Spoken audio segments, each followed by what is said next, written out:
I absolutely enthusiastically encourage taming a pack of feral kobolds. Would never even cross my mind, but I mean, I'm thinking that getting an artificer guild to cut it like a contract with us, just based on like what they get. We're not paying them too much of our money, so we're not running ourselves dry. But they're getting a lot of the problem tech. with that, though. The problem with that, though, is that Patton's name is still not exactly seen as good for business. I was about to say, talk to him good then. fucking luck finding someone who's going to work with Patton here from a big guild. Yeah, he's a bit blacklisted. Yeah, he might be blacklisted, but those guys are going to be the safest, I think. Right, Other than...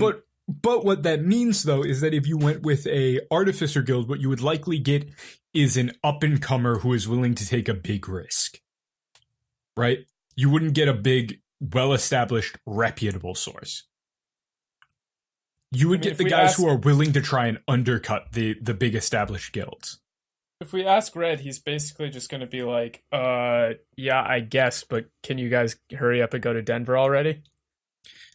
Yeah, and if you got people from Red, it would likely not be very expensive, but it would be just, tracked to Red. It would be a lot of visible exposure.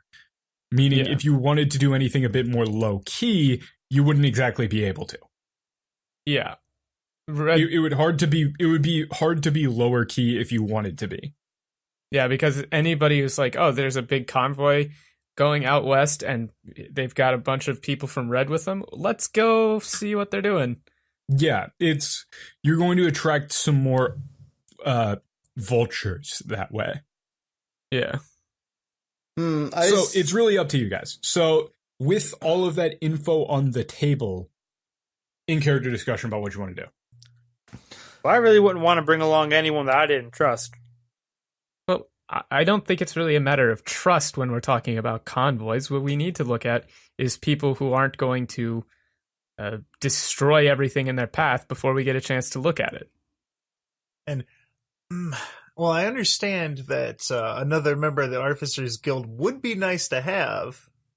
I'm not completely behind the idea of letting anyone just kind of, if someone gets to something real nice before I get to it, I don't like that. I want that. I want to get it. I want first look at this stuff. Can't we just go to the interesting places ourselves first? I mean, when you have students or helpers, you just clearly state that anyone found hoarding resources or anything of the sort will be dealt with summarily. They won't risk their entire contract just for some shiny bauble. You'd think, but there could be some real shiny baubles out here. And this is the shiny baubles, Patton. The shiny bauble. I never heard that word, baubles. It's weird. But anyway, it's the shiny baubles. I've heard of that word. It just makes me feel weird. It makes my skin crawl. But it's the baubles that really are the main concern here, Patton, because... now that he's talking about it, it sounds weird now. I'm sorry, I don't think they are actually the main concern. Is this a treasure hunt, or are we out here on a mission? Are you guys doing this completely secluded, or were you also... Basically, I'm asking, can any other NPCs that are not literally tied to Giron be here? Well, they can be here. We just need to have them... like, be a retinue, not a team. Okay, yeah. Well, that's actually another question is, do you want a retinue or do you want a team? Do you want a company or do you want independent contractors? We want a company. Okay, so that's the other thing, is that if you're going for that, right, then you wouldn't necessarily have to worry about paying them if you're making money, right? Right. I mean, basically, my thinking, but I don't think Elias would be... Elias is smart. Fuck it. Elias is smart. He can figure this out. It's like, it is very similar to building a research department. You would have to have done something like this before. dealing with how to organize people is pretty important for like funding research expeditions and stuff like that. Right. So basically, what I'm going to suggest is that we hire contractors or workers from an artificer guild, preferably an up and coming one, because they won't be as upset about Patton's history. Then what we do is we work them in a retinue basis, so they're not like stuck to our side, but they treat our place like base camp. And as we move into a place first and clear it out, look for our things, it's a strictly like NDA. You know, we're not going to be like in super close contact with them, but they're not going to ask us a bunch of questions. We move in, we do our sweep, then after we're done, they move through and they can keep whatever their contract stipulates. And honestly, worth of stuff. If you maneuvered well, you could even have it be a like the big expenses for this are you guys are paying, right? Yeah.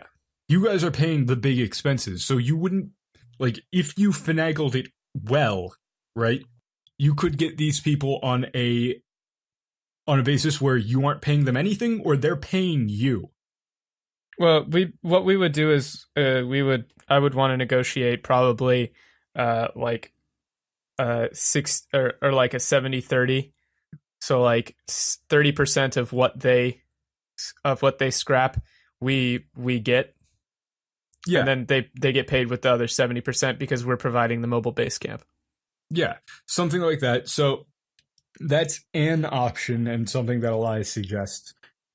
Another option, if you wanted to be more low-key, of course, is to build just a team, right?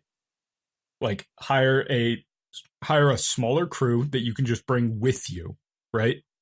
Right.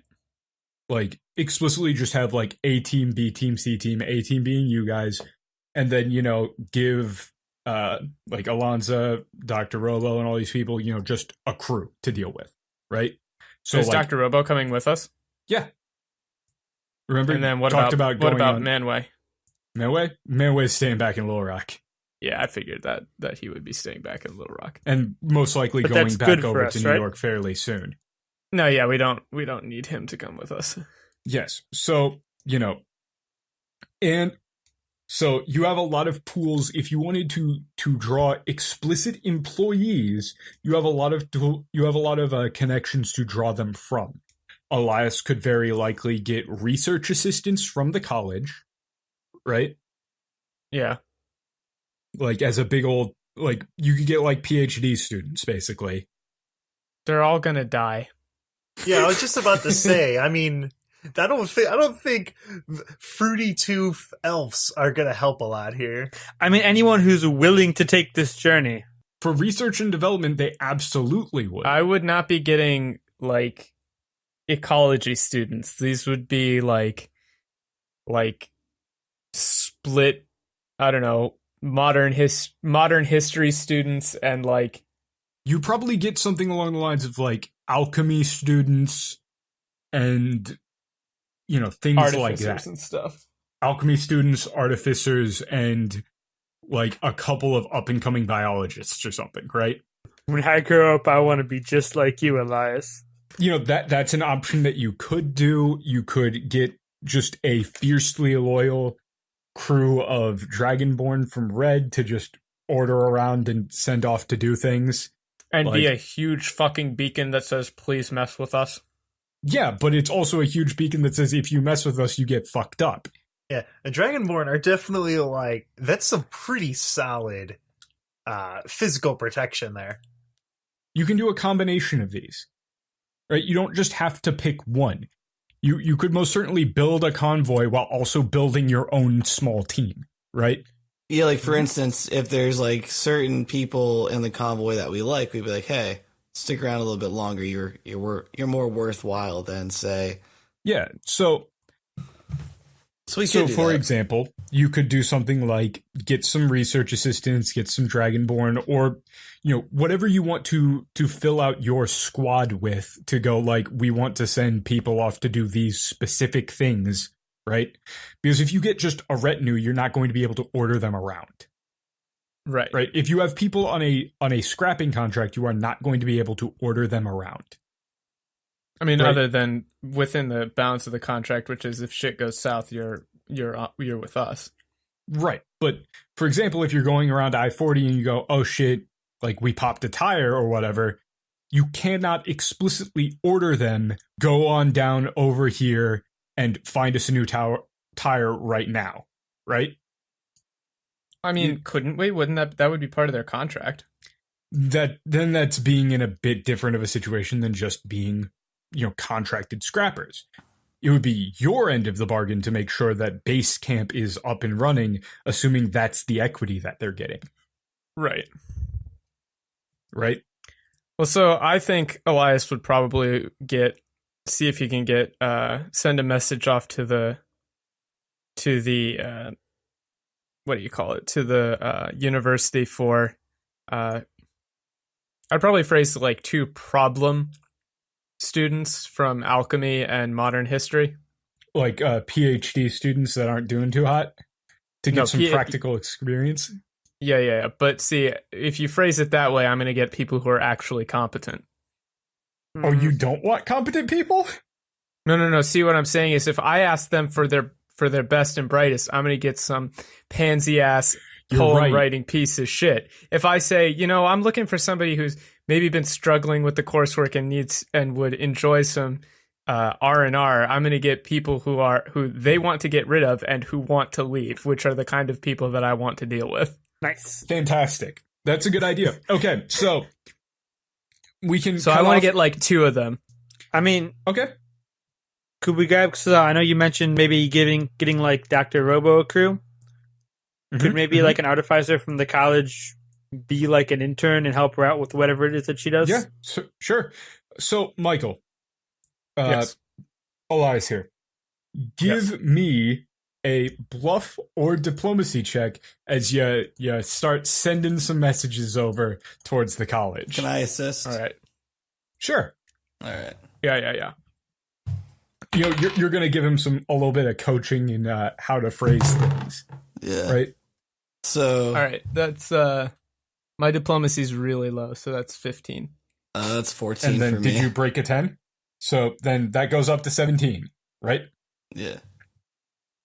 So, do either of you guys have the sending ritual by any chance? Sending?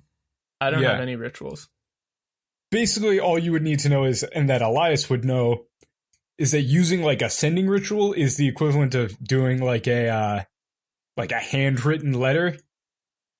And then is there anybody at the using like telephone or radio and things like that is more of the equivalent of sending an email, right? Is there anybody better in the congregation who could use a sending ritual? Let me actually think about that real quick. Let me think about that. Because I'd flavor it as like,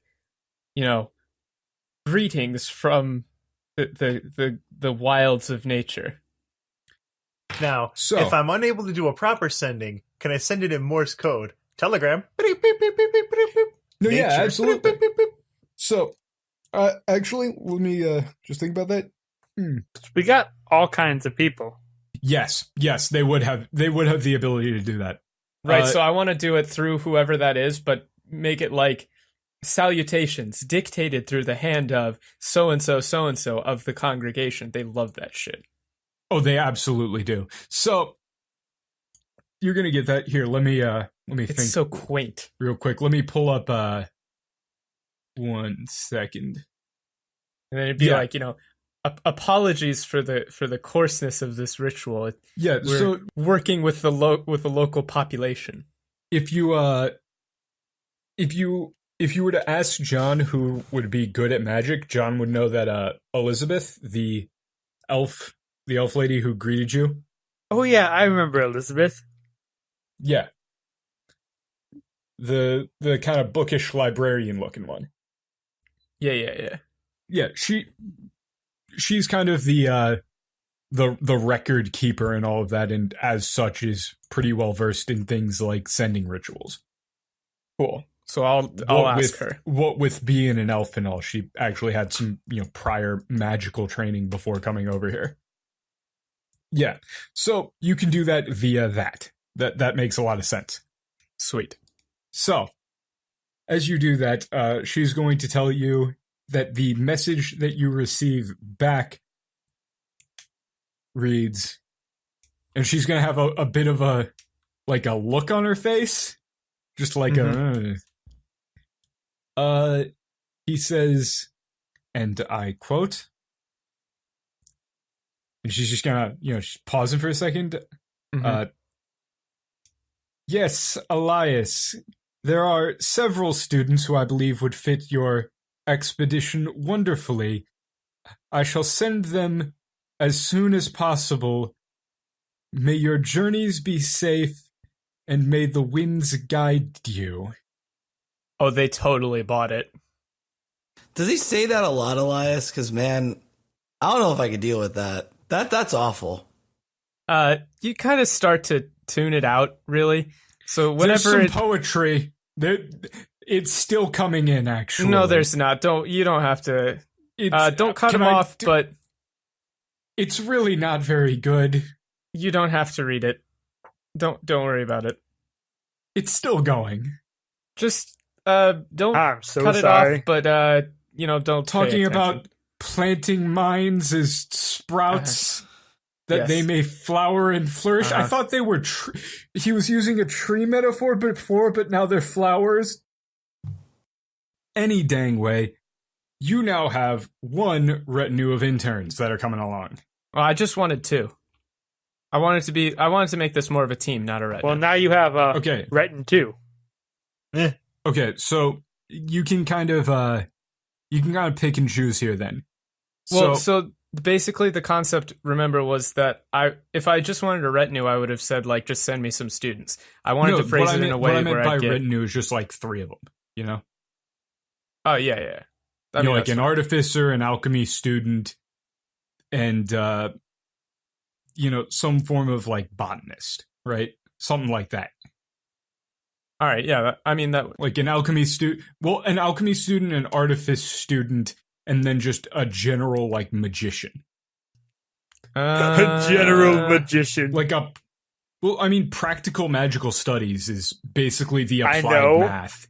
But it's... Right, it's the pure math, essentially. He's just a magician. He's a huge nerd. Yeah, just a huge fucking nerd.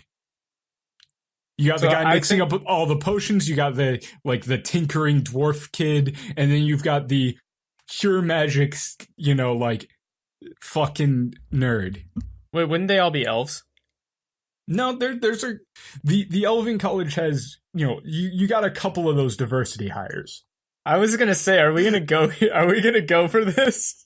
Now, back in your world, they may have been able to have an all, separate but equal colleges, but on the Rock, we're a little more advanced. We're a little more progressive.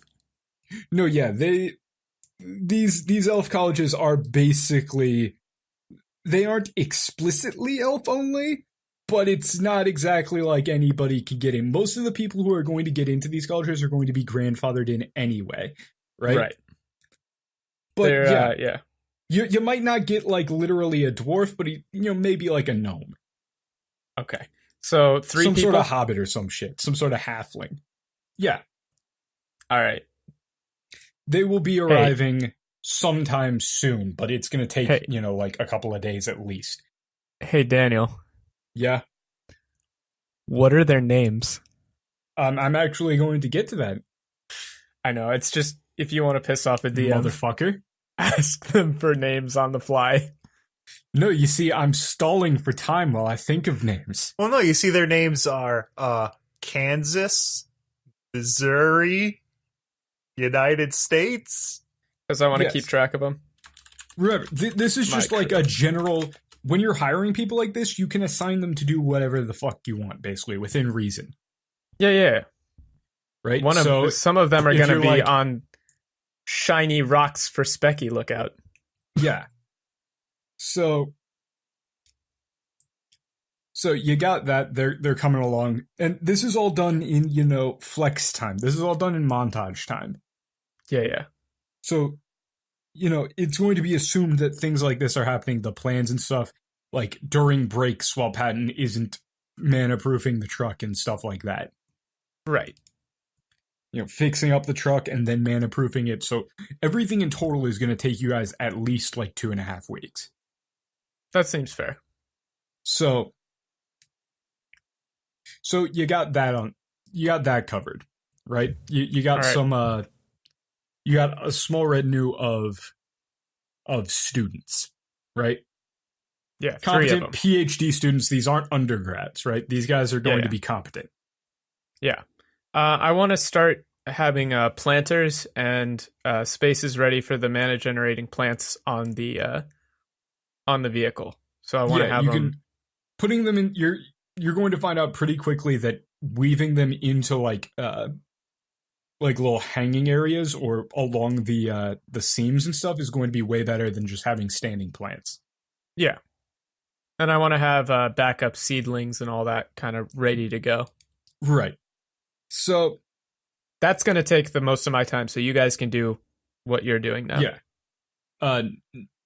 So next up, if anybody else has any ideas for people that they would want to hire or get things like that, or if you wanted to make a contract to hire on some scrappers to make some extra money. Right now we've got your little artificer there, but besides that, the only real person with scrapping experience we've got on Operation Road Train here is myself. Well, and Dr. Robo. And Robo. So, I'm wondering if we should get any others on here, or if just the two of us will serve just fine. Well, that's the thing. You've also got a little bro.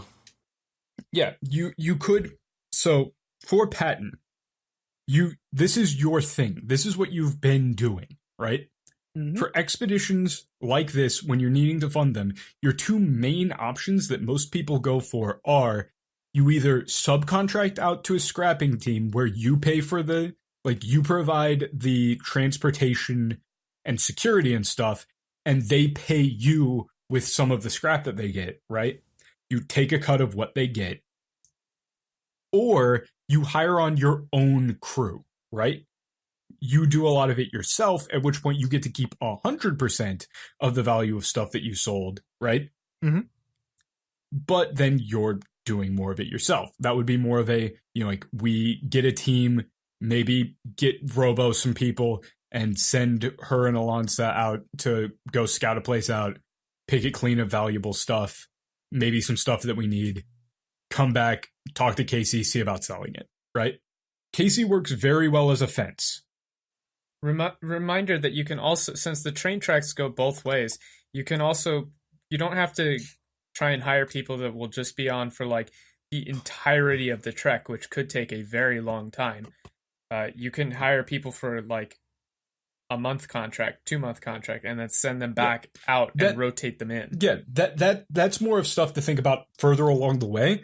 Now is the time if you wanted to get people on for the long haul, right? But Patton knows some people that you could call on for that. Maybe Giron definitely knows some people out in New York. Some more shady types. Yeah, some people that don't really like the regulation of the Dragonborn having to approve stuff for safety. Well, that's actually the other thing, though, is that I think you have a bit of a misunderstanding there. The people who would be loyal to Red would also be very loyal to you, right? Right. But I mean, like, if there's shady dealers in New York, they probably aren't in line with Red. Like, just... Right. So that's what I'm saying. They specialize in more dangerous stuff, I would imagine, more chemical kind of deals. Yeah, if you wanted to get some more, like, sketchy scrappers, you could do that. If you wanted a combination scrapper team plus security force, you get some of those Dragonborn. Or if you wanted to go ride or die, fuck it, you could go wrangle yourself up some goblins and kobolds. I do love the idea of Patton's Goblin Squad. Patton's Gob Squad. There is merit to the idea of rolling up to a goblin or kobold camp, right? Mm-hmm. something like that, and establishing yourself as like new war chief or new leader and having them just pick places clean, right? It's going to be a lot. It'd be a lot of work to manage them and everything, but it is an option.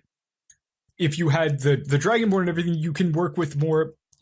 If you had more reputable actual workforce, you're going to be a lot more efficient. If you get Dragonborn, we can get kobolds so easy. I was just about to suggest we get a single Dragonborn to work as kind of a wrangler for these. You definitely want more than one. A dire wolf Dragonborn, as it were. That guy was a wanky piece of shit. Okay, here's the thing. He was the... Patton, if you bring up wrangling goblins and leading a horde of goblins as a scrapping team, I will be 100% on board with that, but I would never think of that myself. I'll tell you right now. Just throwing it out Patton's there. running it through his mind here, and he's got. I'm going with the Gob Squad. I am going to establish myself as a commander of these guys to send them in there to gather everything. It's kind of like my own little team of Pikmin here. But kobolds. So goblins are all sitting around the campfire at the end of the day, and there's a roaring in the distance. It's John rolling up to them on his fucking motorcycle. Howdy, y'all. You're with me now. And I beat up the strongest goblin. He just picks it up and kicks it like a football. I feel like John could most certainly do that. No, Yes, he definitely could. Or if you wanted to... So, again, if you wanted to get, like, kobolds, which are definitely... Goblins are... Bring me the kobolds. Goblins are raw force, right? Goblins are not refined in the fucking slightest. A goblin loot squad is not going to pull out... They're just going to pull out everything, right? They're just going to break shit. Remotely shiny, right? Kobolds are going to do mostly the same, but they're going to be a bit more... they're going to be a bit more precise. However, kobolds are going to be fucking cowards. They're sneak Yeah, see, because here's the thing: if you send a goblin into an area, he's gonna grab that shiny. If he loses an arm, that's fine. He's still got his shiny thing. Send a kobold in there; it's got like self-preservation and all these other things that get in the way of being efficient. Right, but they're going to get you better scrap, and they're going to be more handy. You want us to take kobolds, don't you? No, I'm just listing out pros and cons. Okay, so like if we get swarmed by a bunch of wild animals or something, like, I don't know, some kind of herd of bullshit Kobolds shows are going up, to fight to defend themselves, but they're going to also be they're not as strong. They're more likely if they've to got scatter. Prep time. If they've got prep time, they're great. But goblins, if we they're had a just going to group of fucking run at goblins- it. You show a group of goblins a wyvern, and you go kill that thing, and they're rushing it. John would say, let's go kill that thing, and I am 100% on board with this. I'm going with goblins. Patton is going to become. Can I the cover my goblin motorcycle in goblins and ride into battle? Kind No. of.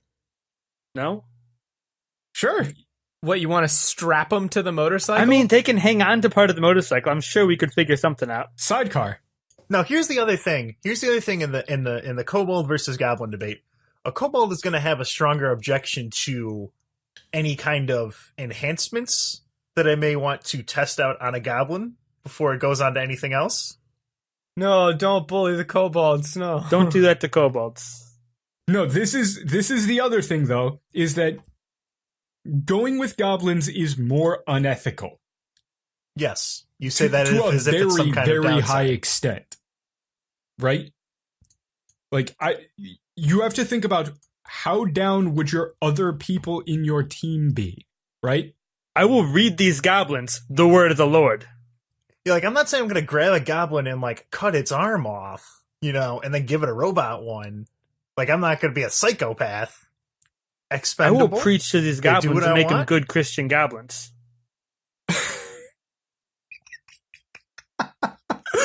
Okay, so on the cons, right? Goblins are going to be more prone to insubordination. Oh, we'll see about that. They're going to be more of a problem for other people in your team, right? you're going to have a lot harder of a time convincing like you're going to have a lot of harder of a time convincing Dr. Robo and Alonsa and Casey to keep on hanging out with you guys if you're just overrun with fucking goblins, right? How many goblins are we taking? You can't. There ain't no such thing as a small number of goblins. I guess you got me there. I assumed we'd find like 4 goblins.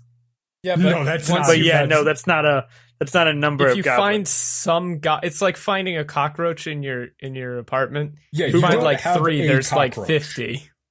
I'm wondering how the mechanic of having the goblins travel with us in a Buick would work. A Buick of goblins, if you would. I mean, that's how they travel, right? In Buicks? Yes, That's the absolutely. name for a number of goblins? Fuck off. So I feel like that's a Homestuck God. reference. I hope it's it's not. So anyway, that's all assuming you even go with the taming a group of people thing, right? I think we are. You could also just straight up hire people. You don't have any bodyguards or anything right now. You got nobody who's trained in good old fashioned fighting. I mean, Other That's why than I you think we guys. should. yeah. That's why I think we should get like a 1 or 2, like not a whole group of Dragonborn, but like 1 or 2 Dragonborn to be kobold wranglers. Because that's the Fine. efficient one that makes the most sense of having kobolds and having 1 or 2 Dragonborns for protection and as preschool teachers, you know. What I'm saying is like if we have two Dragonborn that are like really good in a fight, and they each have like, you know, a small team of 4 or 5, you know, kobolds each, that's a really efficient unit of scrappers and fighters. Yes, but I can't strap them to my motorcycle. Sure you can. I No. would feel bad strapping them to my motorcycle. Let me clarify. Okay, but this is the other thing though. Is that you guys are thinking about this from a, yes, it would be sick for John to have armor made out of goblins in the same way that a poorly written comic book villain would make armor out of babies. Right? This is because they're goblins and it's funny and yada yada. However, you have to think about, 1, this is going on video. I wouldn't A actually bunch do of these things. people. Jesus. John's a good boy. Right.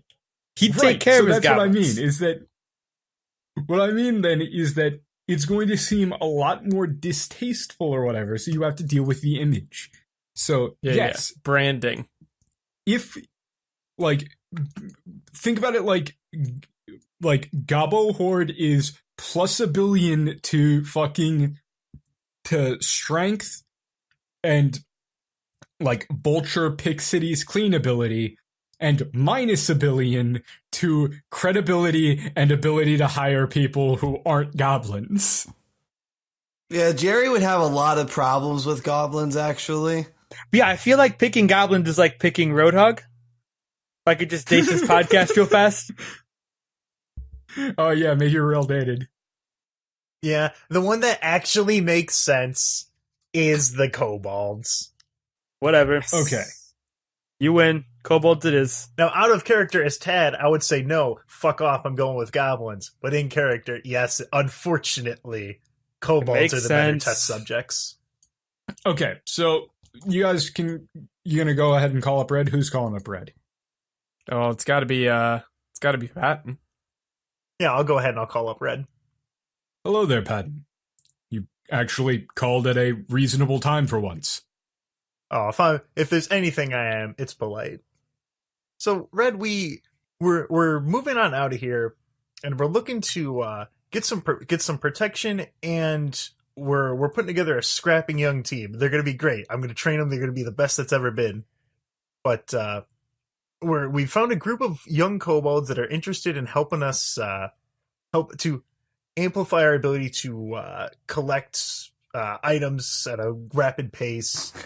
And I'm doing a very great job at explaining this, I'm sure. Oh, I see. So you're attempting to just put together a small retinue to supplement your income. Yeah. I understand. It's a very expensive and arduous journey, and certainly anything that you could do to help alleviate the burden on me specifically would be greatly appreciated, especially considering that you're not currently primarily focusing on the objective that I personally would be interested in funding. I'm still very glad that you're doing what you're doing, and especially dealing with this sort of annoying nuisance so that I don't have to publicly is very useful to me. So, what you're saying is that you need a couple of, shall we say, bodyguards to also serve as points of command and inspiration for a small team of kobolds. Would that be then? That's a much better way of putting it, yes. Yes, it is a much better way of putting it. Someday we'll record these podcasts at not 1:30 in the morning. I don't think we can do that. Right, so are you sure you only need 2? I would say 2 is I'd say 2 is the magic number in this case. I think we'll be just fine with that. Well, we don't want to have too many. We'll be good here. Well, that's unfortunate. Let me think. Why is that unfortunate? 1 second. You're going to hear like the sound of some wind rushing by. You're going to hear a quick as he catches it. Very clear that he just switched into human form. Just drops the radio, catches it back. Yes, hang on. And you're going to here. Patton, ask him why it's unfortunate. Yes. I believe I told you not to say that to me specifically. Anyway, I have a very important mission for you of the utmost priority. No, we are not. They seem to think that I'm rallying them for war. Hang on, this'll be just as... I'll send over some people. Click. You faintly heard like cheering in the background as they seem to be getting riled up. Boy, are they in for a surprise. Yes, if you remember when you were out there were a lot of minions and standers, like people standing around being bodyguards and stuff. Were very interested in being, the big, powerful horde of the dragon and all of that. So yeah, you now have 1 2-man team of Dragonborn coming down. Tad said we had found kobolds, but have we found kobolds already? Did he say that? No. Yeah, he did. Oh, Tad- whoops. Someday However, we'll record these at not 1:30 in the morning. So that could either just be a bluff or whatever. It's non-linear time completely. We can assume that you say that after you find a small rogue little kobold outpost, because they're everywhere. Okay, yeah. I think I just assumed it wouldn't be a big deal and just kind of It's not hard to find, a small town that's overrun with a little kobold war horde, right? What if I want to find the best of the best? The ones who got an eye for scrapping. The ones who got that Pat Normstrom touch. I don't think you're looking for kobolds. No, that is actually kobolds. Like out of all of the smaller smaller races and things like that, if you're looking for ones who are good at hoarding stuff that actually has value, it's kobolds. If it's goblins, they're going to be hoarding stuff like skulls and viscera and stupid bullshit. I'm getting real tired of this goblin slander in this show. Goblins just need someone to make them clean out their rooms, pick up some more respectable hobbies. You see why that would have been fun, you fuck? Now that we've done all of that establishing, so that's what we're going with for your guys' squad? We're not doing the red new. Okay.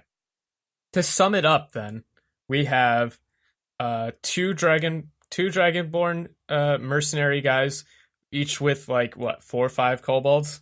Well, we'll get to that. You guys are actually going to have to go subjugate a kobold horde. Oh, cool. That's actually a thing that you're going to need to go do. That's true, because we got to get the Dragonborn with us first. Yeah. Well, so for anybody who's listening who doesn't quite know, kobolds really like dragons, and they will listen to Dragonborn a lot, but you can't just throw 2 Dragonborn at them, rando Dragonborn mercenaries, and go, okay, take over all these kobolds, right? It's going to be a bit harder than that. So you guys are actually going to have to do it. But once you guys establish yourselves as, commanders, you can go, okay, you listen to these guys, right? I mean, you guys are gonna have to do that yourselves. Like I'm busy doing all of my stuff. Like I have to prepare all the accommodations and the shit for my PhD students. Well, this is going to be something that is not going to happen within the 2.5 week timeline. Oh, it's not. It's going to happen like once we're set out. Yeah, this is going to be like I said with the whole XCOM thing. This is a marker just showed up on your map that you're going to need to go and go do. Right? That's like a mission. So you've also got 3 PhD students that are coming from the academy. You've got Casey and Steel Drivers on call. You have Dr. Robo and her son. And you have Alonsa as your field guide and scout, right? So you got a decent little team. So what we will end this current episode on is Patton, what are you thinking about making the truck look like now as far as modifications? So I was thinking red. I was thinking crimson Crusader. He took out that unnecessary pedal next to the accelerator. Of course, on the doors there's the silhouetted raven. Hell yeah. Nice. Okay, so you got that on the double. What are we looking at for the front grille there, then? Now, for the front grille, so the grille that was already there was a little bit damaged, you might say. Had a little bit of damage on there. But, so it's mostly the same. We've straightened it. We found a replacement that was relatively normal, except we've kind of fashioned a metal cross in the very center there. Mm-hmm.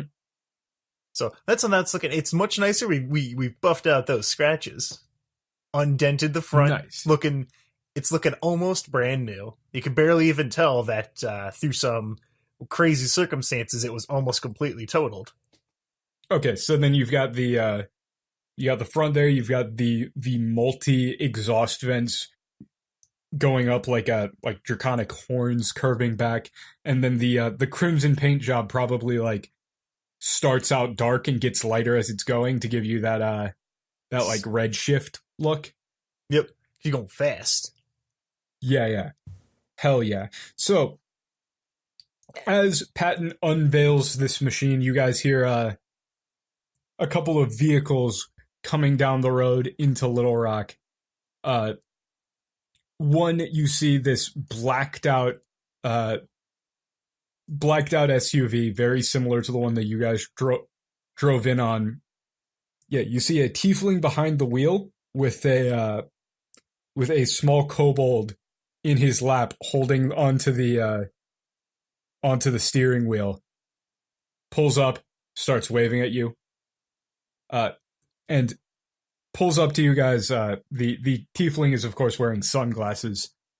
Out of the 2 side panels, 2 fully armored Dragonborn come out. One red, one blue. The red one is very large, muscular, is missing an eye, but he doesn't have a prosthetic. It's just kind of there. He looks like maybe about 40-ish. Is that old or young for Dragonborn? fairly old. Like, just he's about middle age. He has a very stern expression on his face, and you see a couple of streaks of like lighter gold around his eyes. Like kind of going down into some crow's feet. Mm-hmm. And he kind of looks at you guys, sizes you up, stands at attention, bows. The blue Dragonborn walks over to him as he's bowing, slaps him on the back. The red one like stumbles forward and just looks at him with a look of pure hatred. Oh, good. I'm glad we got the functional crew. Yeah. This guy looks young. He's got a kind of a cocky grin on his face. And you see he's got a lot of in his little, hair tendrils that Dragonborn have. They got those like fleshy little strands instead of like pure horns. You see a lot of jewelry, like piercings in there. And he just he walks up alongside him, stands at attention, and bows as well. Did Red just want to send us the Three Stooges and couldn't send us Mo? Yeah. No, it's... Is that why that's unfortunate? So, then behind them, right, in a, like an off-white, fairly decent little sedan, you see a similar situation as, there is a gnome driver who seems to be on some sort of booster seat. That's adorable. He's wearing a little servant's uniform, and you see three people just come out of this car, right? Mm-hmm. All in the student robes. Oh no, they're all in student. Are they? Do they actually look like decent robes, or? Yeah, they're decent. Like these are, you would recognize them as these are like the graduate students. But they don't look like they're, because those robes look practical, not or like not like ostentatious, right? No, they're pretty ostentatious, but they don't look exactly comfortable in them. Oh, okay, good. Right. All right. So yeah. So on them, among them, you see a young elf woman with like reddish brown hair, who is just attempting to pull a very, very large suitcase out of the trunk and kind of failing as it just kind of clunks onto the ground, pops open a little bit. You see various vials spill out. Nice.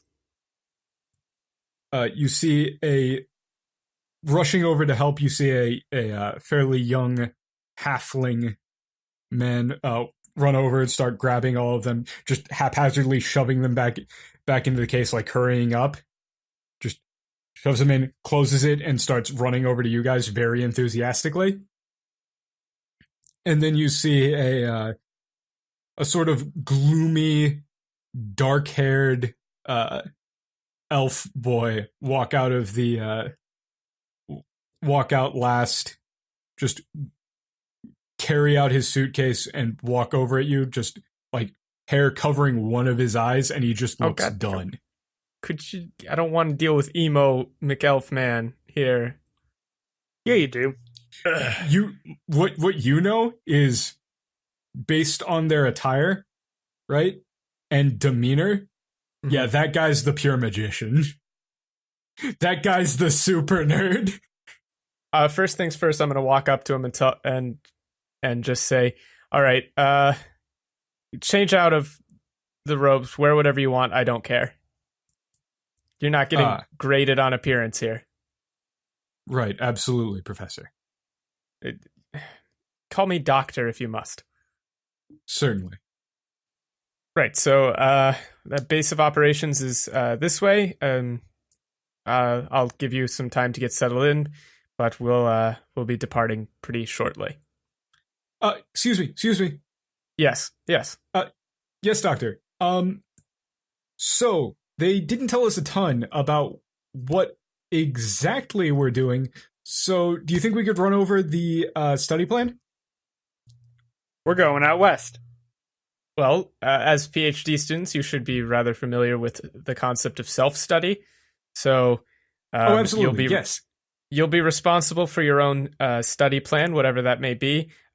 Regular duties will include gathering of magical materials, indexing of said magical materials, mostly plants and animal specimens, alive or dead, and general camp duties, cooking, cleaning, washing, these sorts of things. Right. I won't really expect any written updates from you on your research. However, if you find anything particularly interesting, do feel free to share it. Will do.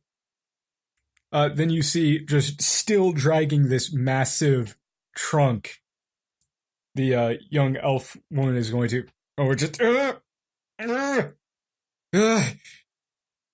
How heavy is that thing? very. Okay.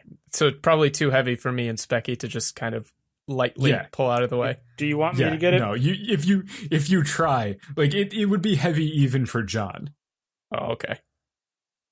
So she's going to just walk right past you and just go over to the truck, look at it. We should have sufficient room for your materials, though you might want to prioritize things based on weight in the future. She's still looking at it. Turns back to you. Oh my gosh, I'm so sorry. She does a very deep bow. Right. So again, there's no real need for formalities here. Don't feel the need to get bogged down with any sort of annoying university rules and guidelines. So she's going to look over at Specky. Like you're talking to her, she's just staring directly at Specky. Her mouth is going to go a little bit agape, and she's going to get the biggest grin. Specky is the best. Yes, I suppose a bit of an introduction is in order for my friend here. This is Specky. Specky is a magical, biological fungal construct. The paper on Specky's internal structure is forthcoming, but magical, biological fungal construct. Yes. She's walking closer, hands out.